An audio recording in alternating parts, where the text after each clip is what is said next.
Presentamos a Jalón con Celín López. Hola, ¿qué tal? Muy buenas, bienvenidos a Jalón, les saluda Celín López. Gracias por haber estado conmigo en la celebración del primer aniversario el domingo pasado.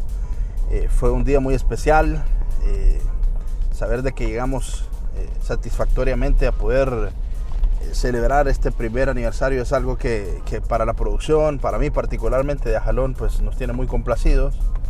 Y gracias por estar conmigo hoy en el inicio de la segunda temporada, en el inicio de esta nueva jornada de entrevistas. Ya como ustedes han podido ver, hemos hecho el lanzamiento oficial de la nueva línea gráfica, la imagen, el logo de Jalón, y espero que sea de su satisfacción, pero que más que la parte estética, las entrevistas que nosotros realicemos sean de su satisfacción. Este domingo, por cuestiones de seguridad, la entrevista no la pude desarrollar aquí. Por cierto, ya recuperé mi set, ya el carro está bien y ya estamos nuevamente desde este carro listos para poder hacer entrevistas. Pero le explicaba que por cuestiones de seguridad del invitado, del entrevistado, no pudimos hacerlo acá, pero él quiso ser parte de Jalón, quiso contestarme preguntas y hoy tengo la satisfacción, el honor de poder presentarles una entrevista que hemos hecho con el expresidente Porfirio Lobo Sosa. El expresidente Porfirio Lobo Sosa nos ha recibido en su casa y sin más preámbulo, aquí está lo que hablé con él, lo que me contestó, y espero que disfrute de esta entrevista con el expresidente Porfirio Lobo Sosa. A Jalón. Presidente Porfirio Lobo Sosa. Celín, un placer. Igualmente, muchas gracias por atenderme y por aceptar este jalón diferente. La modalidad del programa, presidente, es conocer de los invitados, y la producción de Jalón está sumamente complacida de que usted nos haya recibido en su hogar. Quiero decirle a la gente que por cuestiones de seguridad, obviamente, pues hemos pactado esta entrevista en un lugar donde el presidente está seguro, está cómodo, por muchos factores, por haber estado al frente del país y por situaciones que obviamente conocemos. Presidente, yo arranco con todos mis entrevistados haciendo esta pregunta. ¿Dónde tiene el ombligo enterrado? Trujillo. En Trujillo. ¿Y cómo es que todo el mundo lo asocia en Olancho? Porque yo nací en Trujillo y a los 4 años mis papás se vinieron a Olancho y lógicamente yo estaba pequeñito y ahí lo trajeron. Me trajeron. ¿Su papá se llamaba? Porfirio José Lobo López. ¿Y su mamá? Rosa Sosa Hernández. Rosa Sosa Hernández. Ok, ¿y cómo fue su niñez, presidente? Bueno, estuve prácticamente, por eso es que soy olanchano y me considero olanchano porque toda mi vida he pasado ahí, desde que yo recuerdo. Estuve ahí en la escuela, en Juticalpa. Una escuela que ya no existe, que se llamaba Niño Jesús de Praga, creado de los padres franciscanos. La secundaria la hice en el Instituto San Francisco, de aquí en Tegucigalpa. Aquí en Tegucigalpa. ¿A los cuántos años vino aquí en Tegucigalpa? 5 años internos. Ajá. ¿Pero con los cuántos años? 12 años tenía que haber. ¿Y usted fue un niño bien portado o fue hurgandillo? Siempre he sido bien portado, siempre. O sea, ¿no le dio problema a su mamá? No. ¿Cuántos hermanos son, presidente? Éramos 4. 4. Quedamos 2. Quedaron 2. De padre y madre. Sí. Había otros hermanos que mi papá tenía. ¿Se llevó con ellos? Sí, claro que sí. Sobre todo con uno que estaba en Catacama. Ok.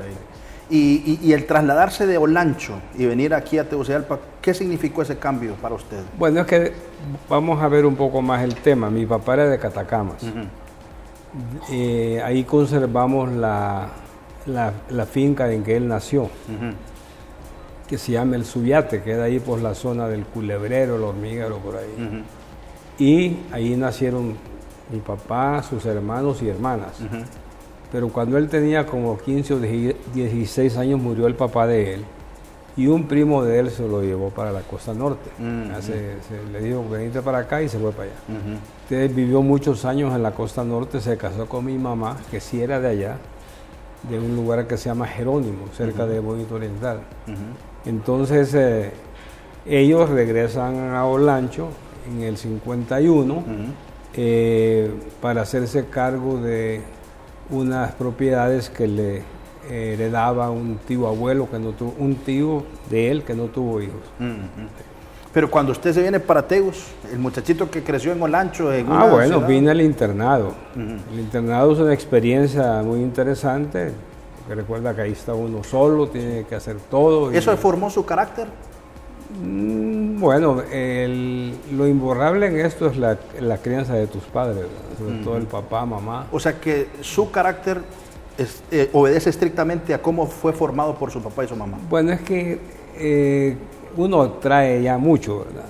Pero más que todo aprende uno ciertas normas de conducta que se le inculcan los padres a uno. Claro. ¿Y pasa su colegio sin ningún problema? ¿O tuvo ahí algún amor de adolescente? No, es decir, claro que los amores normales de adolescencia. Pero salí del colegio, me gradué del colegio aquí en San Francisco y me fui a la Universidad de Miami, Estados Unidos. Ok. Y después... regresé a Olancho. Regresa a Olancho, Sí. pero ¿cuándo se va para Rusia? Esto sí... lo No, hemos eso escuchado. de Rusia fue yo tomé allá, prácticamente estuve como unos 3-4 meses, más que todo en un tema de un seminario sobre política. Sobre política. ¿Y su vinculación al Partido Nacional fue desde joven? Sí. ¿Activó temprano para el Partido Nacional? Claro, o sea, mi papá era un dirigente del Partido Nacional, fue alcalde en Trujillo y fue diputado por el departamento de Olancho. Entonces yo recuerdo mucho de las reuniones de él, de los trabajos de él en Olancho. Fue diputado cuando el periodo del presidente Villeda Morales, que en paz descanse, y prácticamente esa vivencia la tuve, parte estaba todavía aquí interno. Sí. ¿Verdad? Pero siempre estuvo ligado a la política entonces. Siempre. O sea, Toda la vida. Desde muy pequeño empecé las giras políticas. Acompañándola a él, obviamente. En algunas, otras no, más que todo, como decían, como de la juventud, representándolo a él. Sí, claro. ¿Y cuando ya Porfirio Lobo Sosa tiene su primera aspiración a un cargo de elección popular? ¿Cómo y en qué términos se da? En la segunda campaña del presidente Callejas. Porque el presidente Callejas trajo en el partido como le dio un nuevo giro al partido, una nueva esperanza al Partido Nacional. ¿Una nueva visión? Sí, el Partido Nacional estaba muy, digámoslo, muy conservador, ¿verdad? Y el presidente Callejas le dio unas aires de renovación al Partido Nacional de Honduras. Y yo empecé a participar con él desde 1985, a finales de su campaña. Pero fui a cargo de elección hasta en la campaña del 89.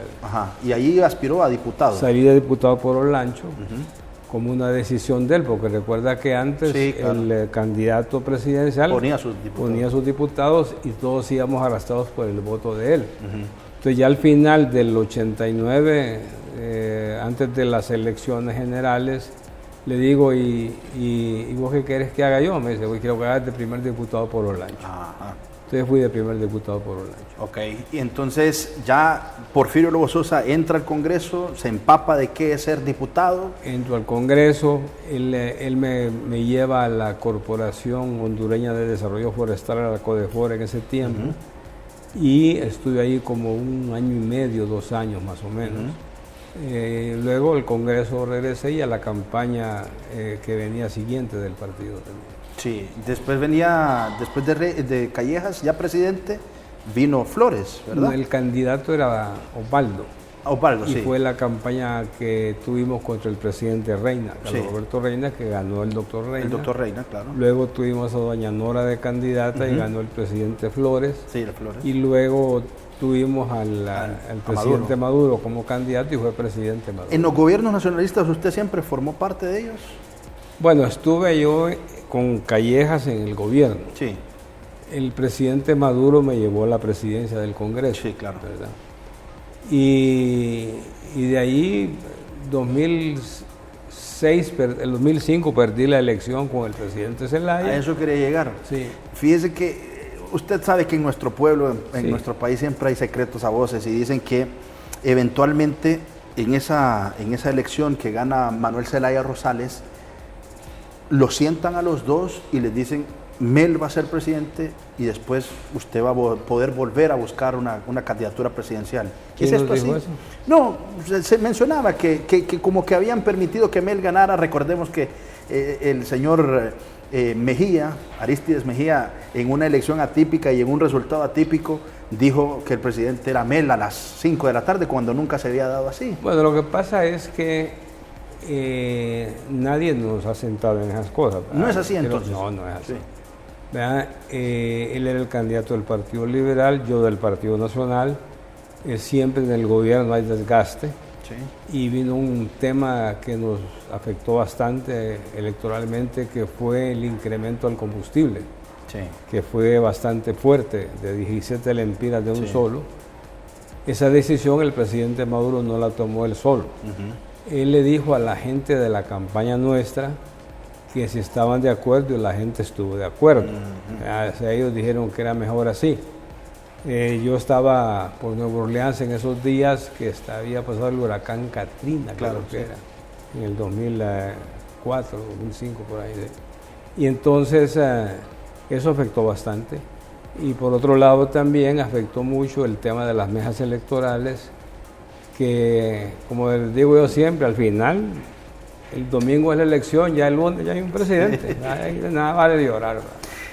El hecho de que usted saliera, porque yo recuerdo su campaña haciendo karate y hablando del puño firme y de la pena de muerte, ¿cree que le afectó? El tema de la pena de muerte, que nosotros lo asumimos, ¿verdad? Decíamos que íbamos a tratar de que se aprobase la pena de muerte para crímenes abominables, ¿verdad? Hubo algo que marcó mucho toda mi campaña, y fue un caso que se dio en alguna zona del departamento de Santa Bárbara, de Ocopán, no recuerdo bien, que una señora fue asesinada, igual que una niña y 2 niños. Y previo a ser asesinados, fueron violados. Incluso la niña, como de 8 años, presentaba una distensión en su vagina de 1 pulgada. Es decir, fue una cosa salvaje. Sí, Entonces claro. dije, en ese tipo de crímenes la pena de muerte. Pero al final las iglesias católicas y evangélicas no estuvieron de acuerdo con esa ¿Sigue propuesta. creyendo que esa es una medida que se debería implementar para dejar un precedente y que la gente no haga ese tipo de cosas? No, y yo después de la campaña del 2005 le pedí perdón a Dios y al pueblo hondureño por haberlo propuesto. Creo que hay alternativas para eso. Pero son temas que se dan en la vida política de uno. Venimos de un golpe, le sacan pues ilegalmente al presidente Manuel Zelaya Rosales, asume el gobierno de facto de Micheletti, pero se convocan a elecciones. El pueblo liberal resintió hasta cierto punto la actitud de don Elvin Santos de no apoyar o de hacerse a un lado del golpe y no estar a favor de don Mel. Y especialistas dicen que eso también jugó para que usted ganara la presidencia. Sí, siempre se dan circunstancias. Como le digo, el 2005 fue el tema de los combustibles y que yo era el candidato del gobierno. En el 2009 vino el problema en el Partido Liberal por el golpe que dieron al presidente Zelaya. Sí. Y lógicamente eso en alguna forma dividió al Partido Liberal y me permitió ganar con mayor facilidad y con un margen también mucho mayor, porque yo gano con el 56% de Y los entra a un país dividido, convulsionado, y es un gobierno bastante difícil para usted. Usted lo denominó el gobierno de la reconciliación nacional. Así le denominamos. Debo reconocer la voluntad extraordinaria de los 5 candidatos, de los otros 4 Sí. candidatos que participaron también en la elección y que no la ganaron, de hacer un esfuerzo de unidad, de tal manera que todos los partidos, menos uno, que fue el Partido Innovación y Unidad, no integraron el gobierno, ahí todos lo integraron. Sí. Y algo más importante para Honduras fue que en el gobierno del presidente Zelaya se había preparado un plan de nación. Entonces nosotros decidimos que el plan de nación debía ser parte de la política del gobierno y de la política como nación. Sí. Y logramos que se aprobase en el Congreso. Se aprobó, fue ratificado, está en la Constitución de la República. Y en el día de la toma de posesión yo firmé yo sancioné el decreto del Plan de Nación. O sea, un esfuerzo que evidenció una voluntad extraordinaria de todos los partidos. Sí, porque siempre se habla que termina un gobierno y los proyectos y la visión para donde querían llevar a Honduras no siguen el siguiente gobierno. Cada quien quiere dejar su marca. La idea, sí, pero al final la idea era esa. La idea era que tuviésemos una visión de país hasta el 2038. Porque no es que un periodo de gobierno de 4 años sea corto, no es el problema. El problema es que no hay continuidad en las políticas. Claro. Y mientras no tengamos en vigencia un plan de nación en Honduras, no lograremos tener un país que desarrolle y que haya continuidad. Y hemos visto los efectos de abandonar el plan de nación en este gobierno del presidente Hernández, que han sido muy complicados para Honduras, sobre todo para el pueblo, sí, que entre más pobre, más sufre las crisis políticas que se generan en las alturas.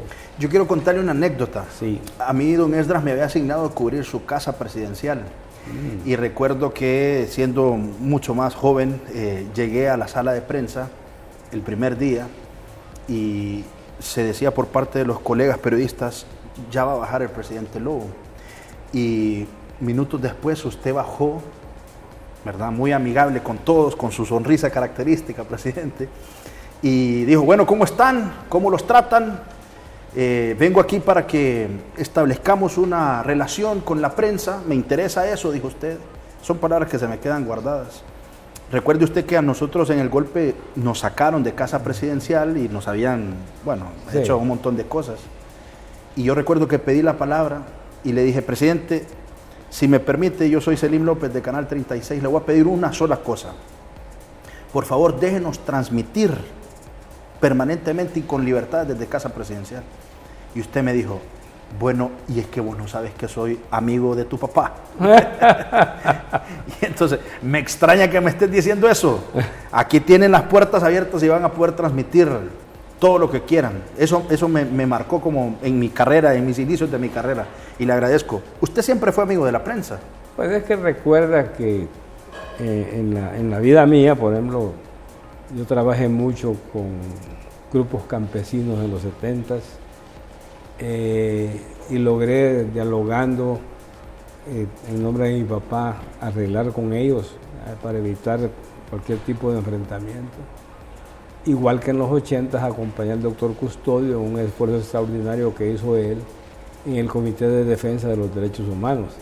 Entonces no puedo yo olvidar el artículo 19 de la Declaración Universal, ¿verdad? Sí, claro. Y además de eso, hay un tema que es muy social cristiano, que es el tema de que la ética política demanda entender que uno va a ser criticado, que uno va a ser cuestionado, que lo que sea, y que uno tiene que saber que así va a ser. Sí. Y que tiene la obligación de dar, como dije, de mantener esa relación.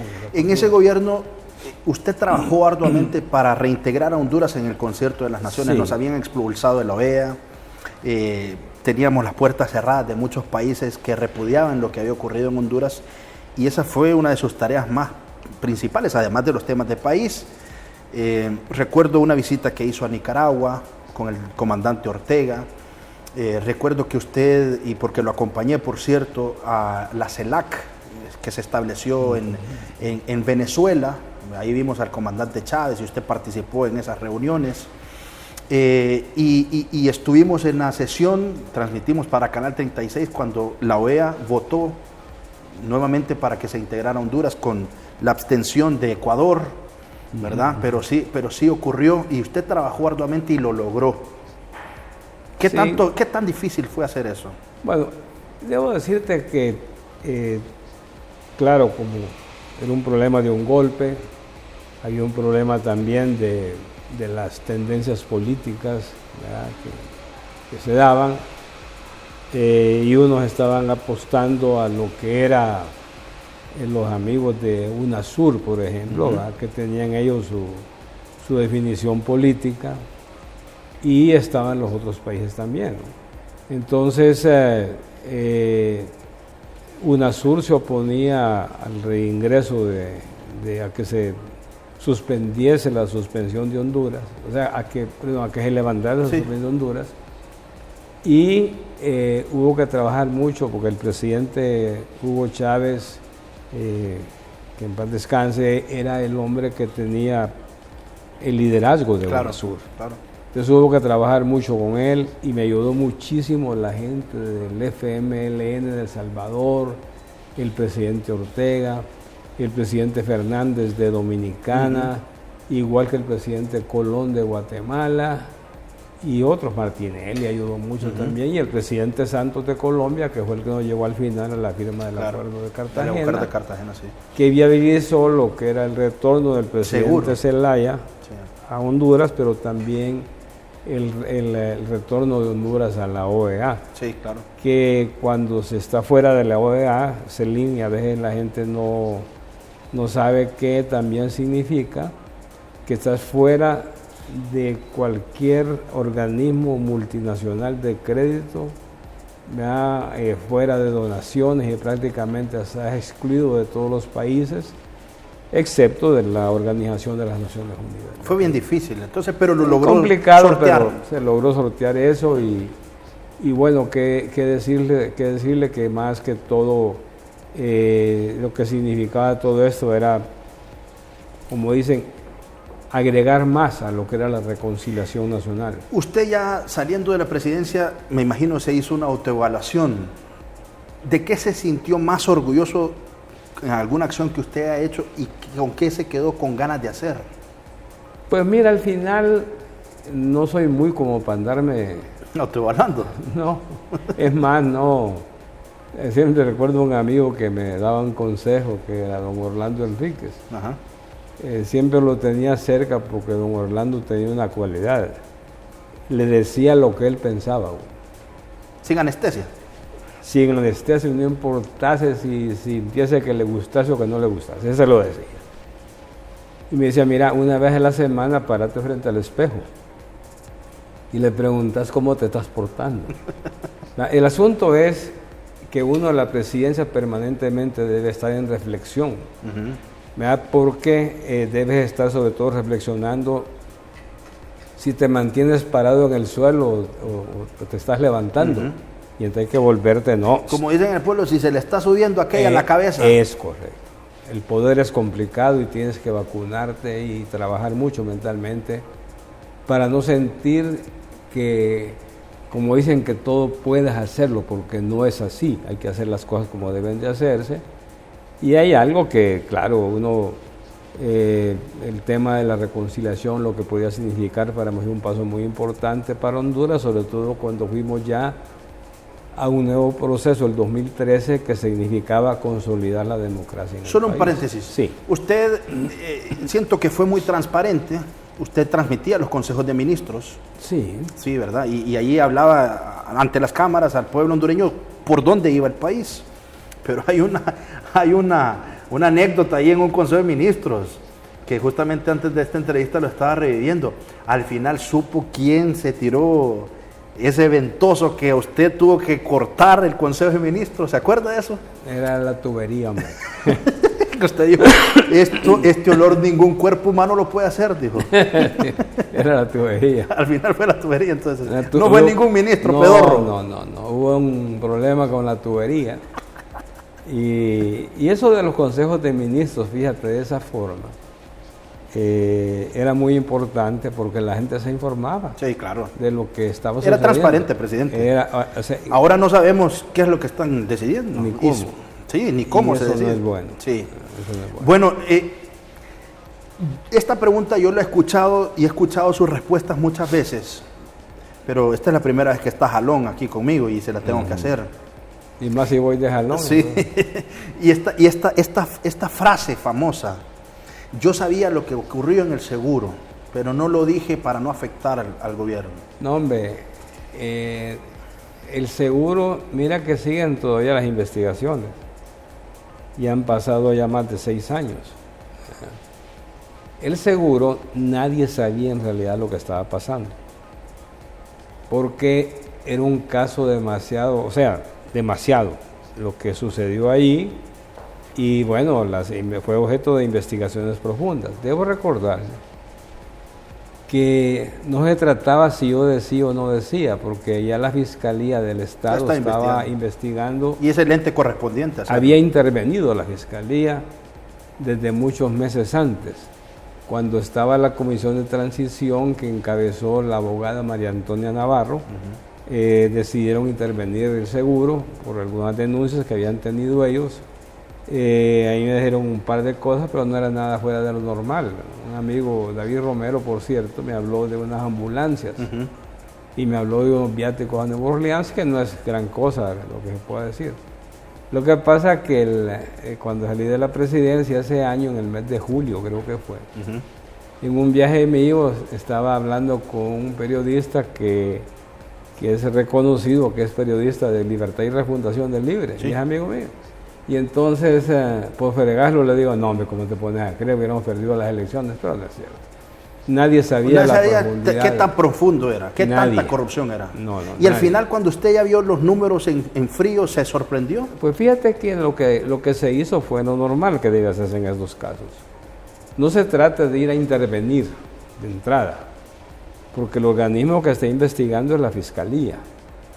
El fiscal general que recién había asumido, que es el que está aún todavía ahí, don Oscar Fernando Chinchilla, me dijo una vez en mi casa: mire, presidente, parece que lo del seguro es más grande de lo que uno pueda imaginarse. Le digo, mire, mi amigo, no le ande buscando, vaya hasta donde sea, vaya con todo, no importa quién sea. Eso se lo dije yo a él. Entonces ya lo demás de cuándo intervenir el seguro dependía del avance que ellos tuviesen en la investigación. Porque a veces cuando tú vienes y tomas pasos adelantados antes de que sean coordinados con el organismo que investiga, puede entorpecer. Más bien puedes entorpecer o hacer como dicen, que las palomas hacen vuelo. Sí. O advertirlos y que salgan. Es correcto. Entonces se hizo, una vez que la Fiscalía consideró que debía hacerse, se decretó en el Consejo de Ministros la intervención del seguro, igual que se nombró la Junta Interventora, que aún está todavía, se nombró.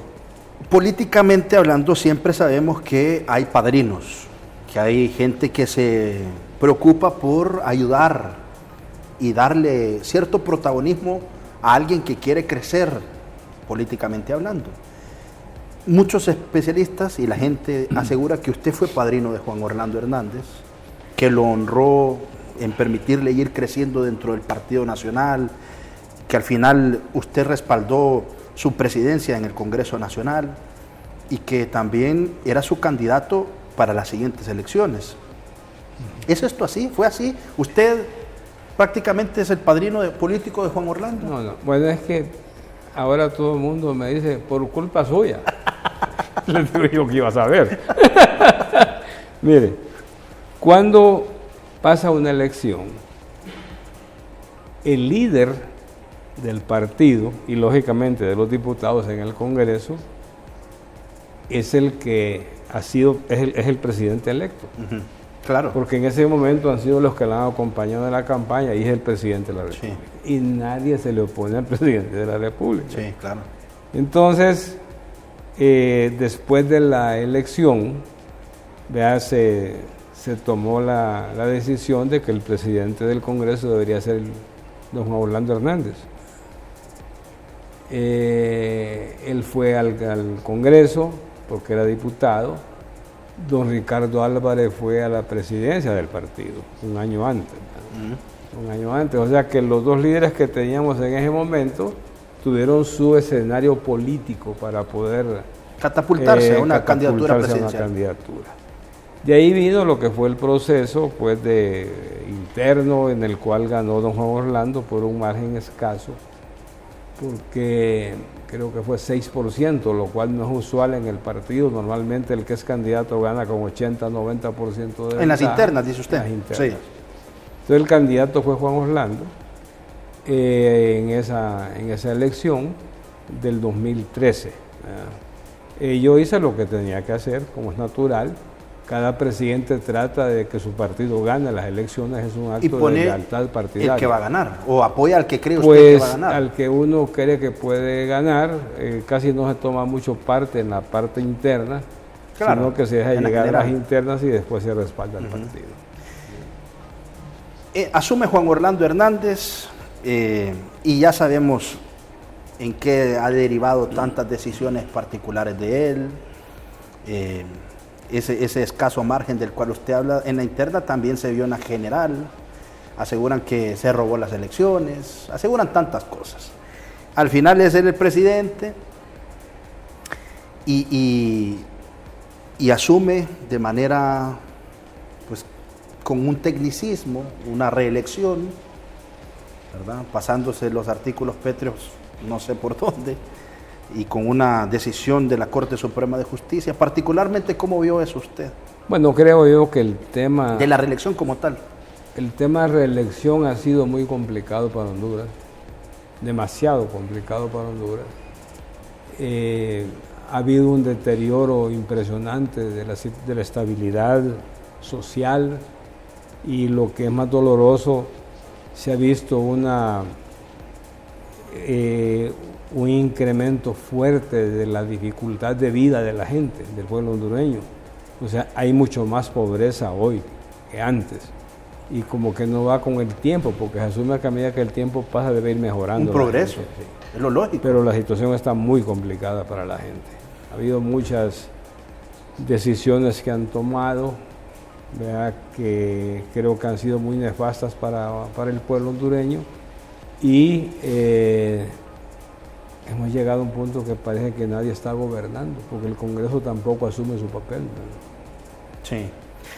Y vemos, por ejemplo, bueno, que está la oposición, vemos el tema de la inseguridad, vemos las estadísticas de muerte, hubo un repunte de muertes increíble, y asegura el gobierno que esto es parte de que ellos asumieron su responsabilidad de hacerle frente a las drogas, al narcotráfico, destruir cárteles de droga, y ellos asumen eso como con propiedad. Y yo lo he escuchado a usted decir, yo no sé de qué es Campecho, si el que habló de ese tema fui yo. Bueno, es que el tema, por ejemplo, que tanto ha ocupado y ocupa la discusión nacional, el tema de la extradición, se aprobó en mi gobierno. Yo era el presidente de la República, el canciller era Arturo Corrales, por cierto, sí. Y teníamos un problema de una situación muy complicada en la Policía Nacional. Algunos elementos de la policía estaban muy ligados con la corrupción de diferentes tipos, hasta de vinculación con el crimen organizado. Y además teníamos una debilidad institucional terrible en lo que se refiere a la capacidad de investigación, a la capacidad de poder luchar contra los carteles. Que aquí hay un fenómeno que hay que explicar también. La presión de la droga sobre Honduras se incrementa fuertemente en el gobierno del presidente Zelaya por una circunstancia, que República Dominicana era el destino de la droga que venía del sur. Cuando República Dominicana, o sea, el destino principal, sí, siempre ha habido aquí también. Cuando República Dominicana cierra su frontera marítima y aérea, entonces eso se traslada a Honduras. De manera que el 2010, que yo asumo la presidencia, el 80% o el 70-80% de las trazas de los vuelos que venían a la región venían a Honduras. Entonces, a raíz de eso, pues no teníamos la capacidad nuestra interna de poder hacerle frente a ese flagelo, que no es que quiera inferir yo, y quiero que esto quede claro, que el presidente Zelaya fue que no luchó, no, es que simplemente no había presión. Vean, la presión sube aquí en Honduras cuando República Dominicana cierra sus fronteras, igual que si Honduras cierra, se van a otro lado, siempre buscan un lugar por donde entrar. Algo es esto, que a raíz de eso evaluamos la capacidad que teníamos nosotros. Había problemas con el sistema de justicia también, hubo algo que sinceramente nos movió mucho, y fue el hecho de que capturaron unos delincuentes con armas de grueso calibre, creo que andaban hasta granadas, y un juez o una juez los dejó libres. Entonces había mucho problema, y decidimos que una forma fácil era asustar con el tema de que fuesen a enfrentar la justicia a Estados Unidos, y se hizo el acuerdo de la extradición, que fue un acuerdo que se hizo en el 2012. Yo he escuchado que el presidente Hernández dice que él hizo eso, pero no es cierto, él está mintiendo. Es decir, ¿por qué razón? Porque el que lleva la política exterior no es el presidente del Congreso, es el presidente de la República. Claro. Y quien se sentó en Washington fue usted. Fue el canciller, que era Arturo Corrales, y yo, que era el presidente. Claro. Igual que colaboró mucho los que estaban en las Fuerzas Armadas, creo que estaba el general Osorio en ese tiempo, si no me equivoco. Estaba también el general Pacheco Tinoco, que ayudó mucho en todo ese esfuerzo de que Honduras tuviese capacidad de investigar, porque aquí no había nada, aquí no había capacidad de investigar nada. Sí. Entonces se hizo el acuerdo, yo invité a Miami a la última reunión, al presidente de la Corte Suprema, al presidente del Congreso, Fuerzas Armadas, al de la policía, creo que estaba el Tigre Bonilla en ese tiempo ya. Y ahí en Miami, en el Hotel Intercontinental, decidimos pues ya el tema de la extradición. Teníamos un problema, y es que había que legalizar la extradición. La Corte Suprema tomó casi un año en poder viabilizar un camino, lo que significa que no estamos operando con un auto acordado de la Corte Suprema de Justicia. Aún falta aprobar la ley de extradición. Estamos con un auto acordado. Pero eso viabilizó de alguna manera. Nosotros llegaron 6 solicitudes, ninguna de las que hemos escuchado de parte del gobierno de Estados Unidos, y la canciller, que en ese tiempo era Mireya Agüero, porque ya para ese momento don Arturo Corrales, incluso en la última vez se subió como canciller y se bajó como ministro de Seguridad. Entonces llegaron 6 y se trasladaron como corresponde a la Corte Suprema de Justicia. Y ellos tenían que aprobar, obviamente. A veces dicen, ellos son los siempre tienen que aprobar eso. Yo a veces he escuchado que dicen, no extradito a nadie, no. El que extradita no es Honduras. Honduras puede extraditar de Estados Unidos para acá, pero el que pide extradición es Estados Unidos. Claro. Aquí solo lo aprueban para ver si se aprueba. Si es viable se aprueba y ahí va. Y con todo respeto, ya que entramos a este tema de narcotráfico y todo, ¿qué tanto le afectó como papá lo ocurrido con su hijo Fabio? Bueno, ¿Qué tanto afectó eso? Para un padre, lógicamente, es doloroso, porque no es lo que uno desearía para un hijo. Sí. Sobre todo si tú las has ayudado a que se forme. Recuerda que Fabio era un abogado. Sí. Era notario público también. Tenía firma para poder, con 6 bancos, para poder firmar. O sea, ¿quién se podía imaginar que iba a andar en tonteras? Que al final no creo que eran tan grandes, porque él no tiene dinero. Es decir, estaba en la central de riesgos y ahí está la familia, viviendo. O sobreviviendo. ¿Verdad? Sí, tengo que estarles apoyando, lógicamente, porque no puedo, son mis nietas, son 3. Y la esposa, que tengo yo también que cuidar de ellos. Es mi deber como abuelo de las niñas, y es la madre la que las cuida, claro. Entonces ni modo. Pero sinceramente uno en esto duele como padre, pero el que se mete en lío, pues ni modo, tiene que enfrentarlo. Sí. Y después vemos en la evolución, porque estamos haciendo un recuento cronológico, vemos después a Juan Orlando hablando de aprobar una MASI, a pesar de que el pueblo andaba buscando algo similar a lo que ocurría en Guatemala, que era una CICI. Y siempre se habló que la MASI era un traje hecho a la medida para Juan Orlando y que nunca iba a haber una investigación profunda a supuestos actos de corrupción que se estaban haciendo en su gobierno. Pero vimos que esta misión de apoyo empezó a hacer señalamientos, también ya lo había hecho el Consejo Nacional Anticorrupción, y surge el nombre de su esposa, surge el nombre de doña Rosa. y vamos a un proceso muy mediatizado, se hacen investigaciones y como nunca antes vemos cómo explotan la figura de la ex primera dama, la enchachan, la llevan de una posta a otra posta. Fue un circo romano eso, presidente, se lo digo yo como hondureño. Y tal vez me estoy quitando la camisa de periodista, pero fue un circo romano. Y lo vimos a usted al siguiente día apoyando a su esposa. ¿Qué es eso? ¿Por qué se han satanizado o se han ensañado tanto con doña Rosa? ¿Qué tan grave es el hecho de lo que se le acusa, de lo que ya se le acusó? Mira, Rosa está ilegalmente detenida.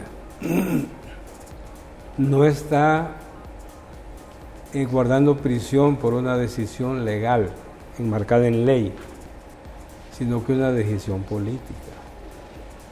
Es decirle, como 8 días antes de que la detuviesen, un amigo me dijo, mira, presidente, como Jiménez Mayor hizo un registro de 2 fundaciones, y creo que a la OAVI también. Esas 2 fundaciones, creo que Jiménez Mayor pues se le pasó la mano en lo que se refiere a que había algún compromiso de no tocar ciertas cosas. Y Almagro decidió retirar a Jiménez Mayor de Honduras. Si recordamos, ahí hubo como dicen, un direte. Una tiradera. Incluso dijo Jiménez Mayor que había más empleados en Washington bajo ese programa que los que había aquí en Honduras. Él, a raíz de la salida de él, nos dijo a nosotros, un amigo, mire, presidente, me dice, 5 en presidencial decidieron que había que darle algo a la MASIC, porque está lo de la esposa y lo de la madre, y que entonces había que darles algo y que ese algo era doña Rosa. Y por eso, mira, es la forma como se hizo todo, el allanamiento, la forma como le exhibieron a ella, hinchachada de pies, esposada de manos, le negaron todos sus derechos. Bueno, ha habido plagado de violaciones a los derechos humanos, a la Constitución y a la ley. Y al final ya con una sentencia que exceden mucho de lo que en realidad, incluso hay delitos que no pueden aplicarse a ella, porque no es funcionaria pública. Pero como hay ahí algo, y me llamó mucho la atención el discurso del presidente Morales con lo de la CICIG, porque era como estar escuchando una fotografía de lo que está pasando en Honduras. Que la misión no respeta los derechos humanos, no respeta la Constitución, no respeta la ley, es más, hasta quieren sentar jurisprudencia. Ahí tienen sus inventos, tienen un extraneos, intraneos, que eso no está en la legislación nuestra.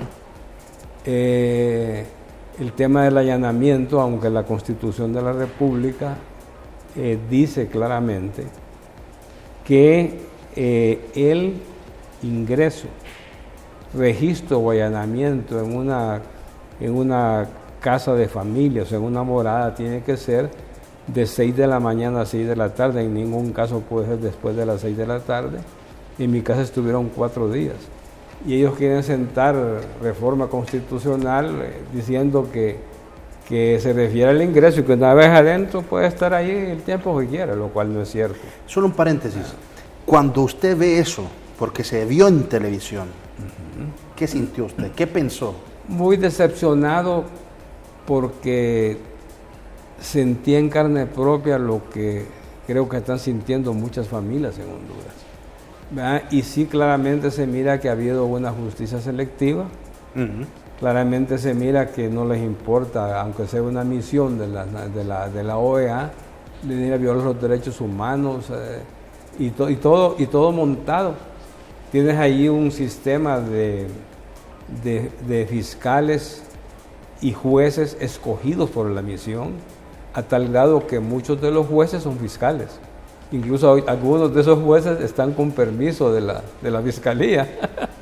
O sea que como dije aquel, ahí no hay forma de que el que caiga ahí va a lo que decidan, ¿no? A lo que decida Almagro. Y claro, sus hijos, presidente, Ellos son los que más tienen problemas.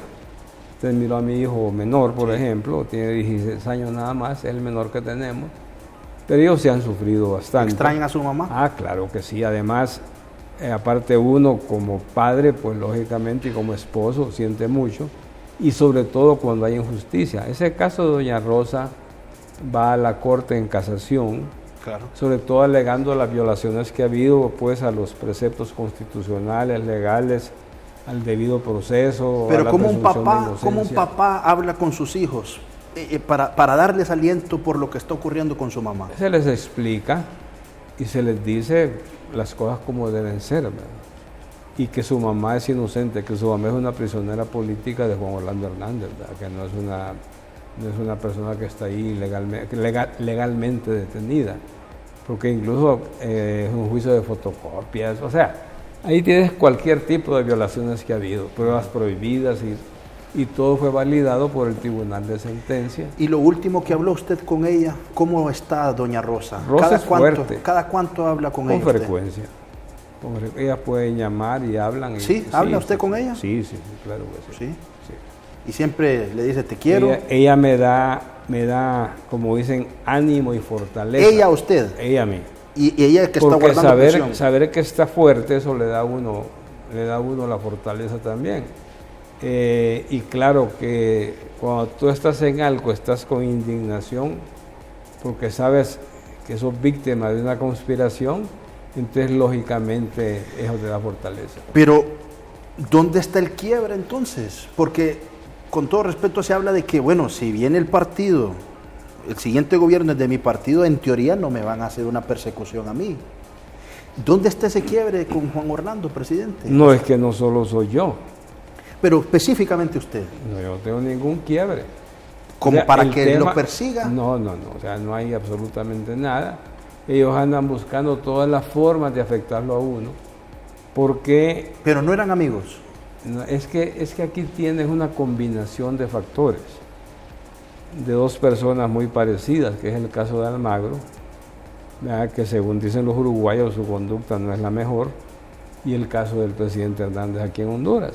Entonces hay un pacto de impunidad. Usted siempre ha hablado de eso. Sí, hay un pacto de impunidad y tú lo miras en que incluso todos estos organismos que dicen que defienden, que luchan contra la corrupción, aquí hay una línea que no se pasa, que es 2014 para acá. Siempre es 2014 para atrás. Entonces algo te indica, porque van 6 años de gobierno, ha habido muchas denuncias de corrupción, incluso documentadas. Sé que ha habido muchas denuncias presentadas a la MASEC, a la misión esta de Almagro, y tú miras que nada pasa. Hacen caso omiso. Nada pasa. Usted ha sido muy prudente, siento yo, porque los periodistas siempre queremos saber quiénes son esos jinetes del apocalipsis. Bueno, les di uno, que es el presidente Hernández, ¿verdad? El de sombrero estilo italiano. ¿Por qué no mencionar los otros 4? A su tiempo. Sí. No ¿Y usted en su corazón qué siente hacia ellos? ¿Está molesto con ellos? Mira, al final, mucha gente lo hace por cobardía, ¿verdad? Es decir, no todos tienen como dicen, la firmeza de carácter o el decir yo no puedo hacer eso porque no es legal. ¿Verdad? O sea, se dieron a la presión del gobernante. Doblen la cabeza y asienten. Entonces, pero ni modo, ahí nos vamos a estar viendo. Yo tengo mis hijos, tengo bastantes nietos también. ¿Cuántos más o menos? Son 19, 21 nietos más o menos. Tengo 11 hijos, Sí. 10 que están activos. Y uno que está. Y bueno, ahí va la vida, ¿verdad? Es decir, somos una familia grande y como tiene le que digo, proteger y tener cuidado para todos. Y yo le digo a mis hijos, miren, hay algo de lo que nadie escapa, que es de la justicia divina y de la justicia del pueblo. Entonces y tú eso lo vas a ver, porque por ejemplo, digamos, vaya, esos jueces que están violentando la ley, ¿qué es lo que va a pasar? Los de la misión se van de aquí, ¿verdad? Sí, ellos van a quedar aquí. Ellos se van de aquí, ¿verdad?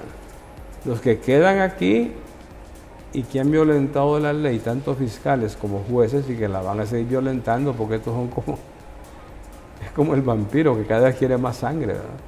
Entonces la gente a veces les parece que las cosas son eternas, y eso no es eterno.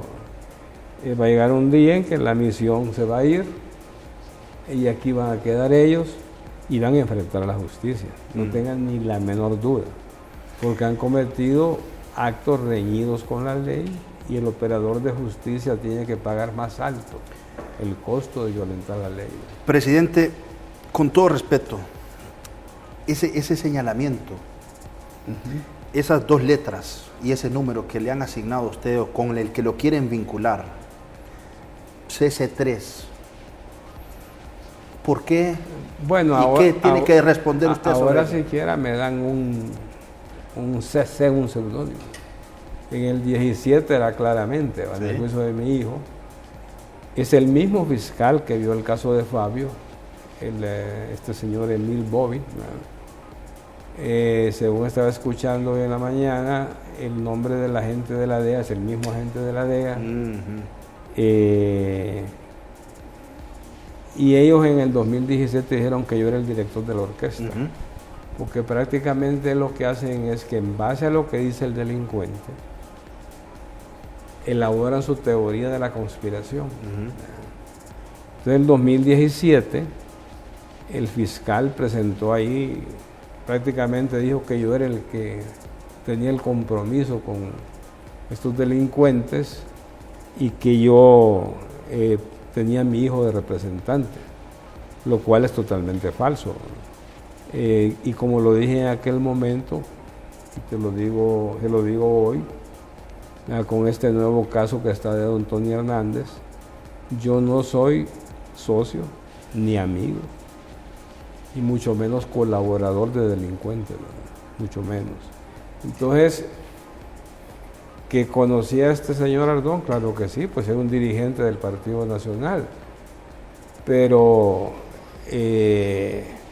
que hablen del hermano, pues sí, el hermano era un ingeniero, qué sé yo, y eran dirigentes importantes de Copán, que hoy, 10 años después, digan que es de los más grandes, que si en ese momento que no había investigación, pues entonces se decía de algunos, se decía que supuestamente, pero aquí no había ninguna seguridad de nada.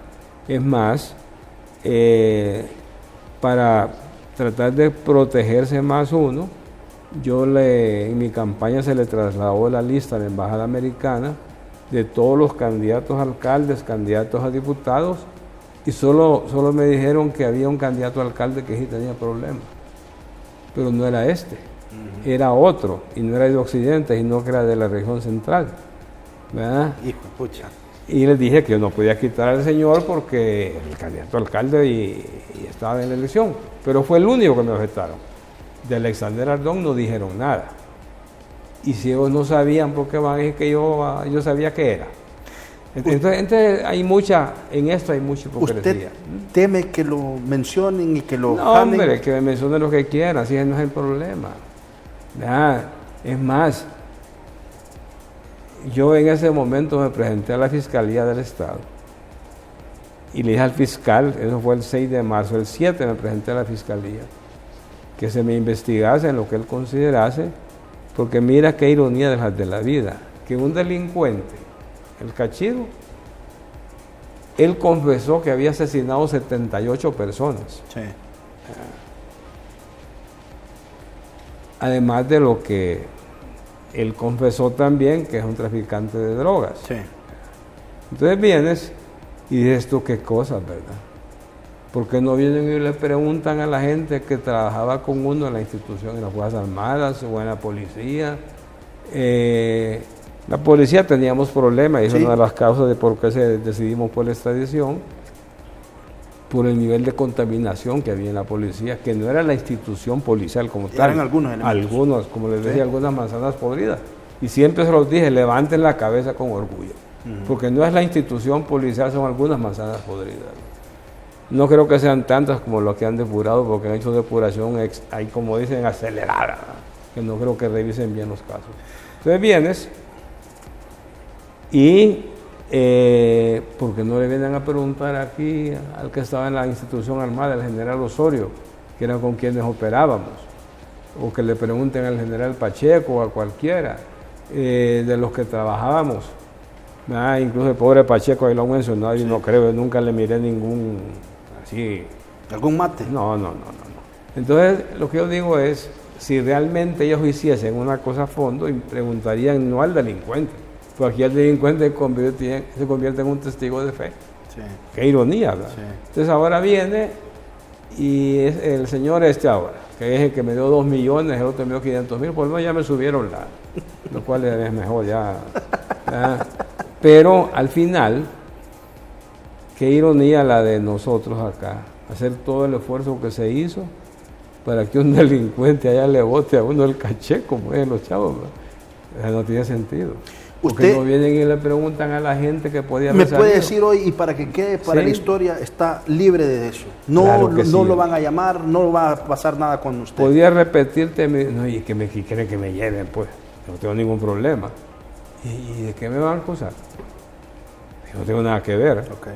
Pueden llevar a uno. Más me daría miedo aquí que me metan a un tribunal, sobre todo el tribunal anticorrupción. Sí. Pues aquí sí. Sin tocar ahí te pueden anticipar a qué te van a sentenciar desde antes de que haya audiencias y todo. Estamos llegando al final de la entrevista, presidente. Solo te digo una cosa. Sí. Yo podía repetirte el discurso 2017. No soy, ni he sido, ni seré, ni colaborador, ni socio de ningún delincuente. Muy bien. O sea, con ninguno. Muy bien. Ningún delincuente. Señor Ardón era el alcalde de un municipio, era un buen alcalde, es decir, la gente lo dice, pues, no lo digo yo. Era un líder importante, pero nada que ver de tener ninguna relación con él en su trabajo ilícito que dicen que él hacía.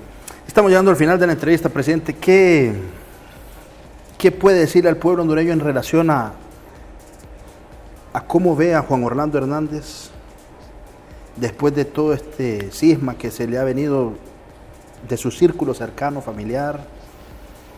¿Cree usted que va a terminar su gestión? ¿Y qué cree que va a pasar con Honduras partiendo de este nivel tan convulsionado que está su sociedad? Bueno, mira, uno es que yo creo sinceramente que el problema no es que un delincuente te mencione. El problema real es que cuando un pariente tuyo es requerido por la Fiscalía en Estados Unidos, hacen una investigación completa de todo tu núcleo familiar. Me refiero a padres, hermanos, hermanas, cuñadas, todo, hijos y todo lo demás, hijas, todo. Si en esa investigación que te hacen de cuentas bancarias, de propiedades, hasta los correos electrónicos se lo piden a los operadores de correos y ellos te dicen, mire, aquí le dimos esto al Departamento de Justicia, pero ya te lo dicen después que lo han hecho, porque así dice la ley en Estados Unidos. A los 6 meses te pueden decir, mire, esto se hizo. Y entonces te hacen una peinada completa. Si en esa revisión encuentran algo, entonces sí podés tener problemas. O que digamos que en el tema que diga un delincuente, yo con esto hice tal operación y que sea cierto que se hizo, entonces sí puedes tener problemas. De ahí lo demás no, porque ellos van a querer allá salvarse. Tener un y van a salpicar a cualquiera. Y dicen cualquier cosa, y nos dijeron que al presidente Peña Nieto le dieron 25 millones, que a Calderón le dieron 30 millones, algo así. Ridículo, pues, ¿y cuántos presidentes han mencionado? Porque la cantaleta de todos los que van allá es, le dimos al presidente tal, depende del país que vengan, le dimos tanto, le dimos aquí, le dimos allá. Papá, hombre. O sea, que usted cree que Juan Orlando no está vinculado. No sé. Como te digo, que lo investigan. Si en esa investigación sale que de alguna manera alguna relación, entonces sí puede tener problema el señor Azadilán. ¿Termina su gestión él? Pues no sé. Yo lo que sí les digo es lo siguiente, mira. Yo insisto que las fuerzas sociales en Honduras deben dialogar. Hay mucho como vanidades en cierta forma. Deben dialogar porque en Honduras hay una crisis profunda. Y antes de esperar que salga el presidente, era más que prudente tener preparado qué es lo que vamos a hacer, porque él va a salir, más hoy, más mañana va a salir. Ajá, y cuando este hombre salga, ese desastre que hay aquí en Honduras ahorita, ¿y quién lo está sufriendo más? La gente. Y entre más pobre, más sufrimiento. Entonces no podemos ser ni los trabajadores, ni los campesinos, ni los empresarios, ni los políticos. Ningún sector puede ser indiferente de lo que está pasando, porque bien saben lo que está pasando. Entonces debería de alguno convocar. Los políticos ellos no podemos, porque dicen, si convoca uno, no va el otro. Sí. Pero sí pueden, aquí hay gente que puede convocar, las iglesias pueden hacerlo, qué sé yo, o los empresarios, o los trabajadores. Para tratar de enrumbar el país. Para tratar de ver qué vamos a hacer en Honduras. Porque al final lo que tienes es un Estado prácticamente que está, un gobierno fallido, es lo que tenés aquí. No resuelve nada, el presidente anda enredado en sus líos y por temor o por lo que sea. Y entonces miras tú y la vez pasada me estaba riendo yo, porque ese apretón de manos de Trump nos cuesta una barbaridad. Luego que ir a Israel allá, a besar el muro, 70 millones de un buque, que estaba sacando la relación, me dijo el otro día que hasta retuiteó un tuit de él, porque es cierto. Son 70,000 manzanas que se pueden irrigar, río por goteo, que eso lo hace la gente pobre y con facilidad. Eso te significaría vos casi 5,000 millones en ingresos para las familias en 2 cosechas, que dejaría un enorme beneficio en el país, no ir a buscar un buque de qué. No ocupamos ese buque, entonces. Pues yo lo que sé que más se ocupa es darle a la gente un beneficio. Sí. Entonces todas esas locuras son para lograr darle la. O sea que ese estrechón de manos con Trump nos cuesta un montón de dinero. Y había que ver lo que viene también con eso del país seguro, lo que eso signifique. Y yo sé que ellos son muy poderosos, pero también aquí tenemos que sacar el orgullo catracho. Pues también tenemos, y además tenemos algo que ofrecer, ¿verdad? Sí. Una ubicación geográfica privilegiada. Costas con los 2 océanos. Por ahí, cosas en los 2 océanos, o sea, estamos bien. Sí. Entonces, ¿No ha vuelto a hablar usted con Juan Orlando? No, señor.